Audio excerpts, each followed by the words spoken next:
करवा चौथ पर चांद को अर्घ्य देने के लिए चांद निकलने के बाद जल से भरा एक मिट्टी का करवा, दीपक, छन्नी, चावल, रोली और मिठाई लें।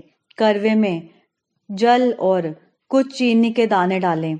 फिर छन्नी में दीपक रखकर पहले चांद देखें और फिर पति का चेहरा देखें। करवे का जल धीरे धीरे 3 परिक्रमा करते हुए चांद को अर्पित करें। अर्घ्य देने के बाद चंदन और फूल अर्पित करें। अर्घ्य देने की विधि। करवा चौथ के दिन शाम को चांद निकलने पर पूजा की थाली सजाई जाती है।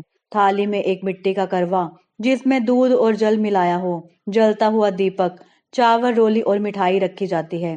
छन्नी से चंद्र दर्शन। चांद निकलने पर सबसे पहले एक छन्नी में दीपक रखकर चांद का दर्शन करें।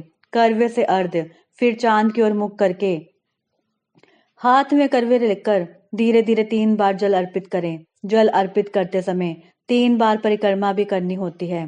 पसंदीदा सामग्री अर्पित करें। जल अर्पित करने के बाद चांद को रोली, चावल, चंदन और फूल चढ़ाएं। करवे की सामग्री। अर्घ्य के बाद करवे में रखे चावल के दाने और मिठाई करवे के जल में डाल दें और बचा हुआ जल भी समर्पित कर दें। पति को अर्घ्य दें। चांद देखने के बाद उसी छन्नी में अपने पति का चेहरा देखें। फिर पति के हाथ से जल पीकर व्रत का पारण करें।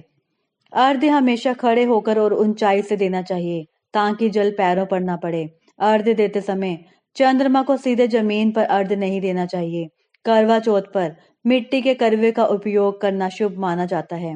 चंद्रमा को अर्घ्य देने के बाद पति की लंबी आयु की कामना करें। यदि संभव हो तो अर्घ्य का जल किसी जीव जंतु को दिया जा सकता है। जय करवा माता।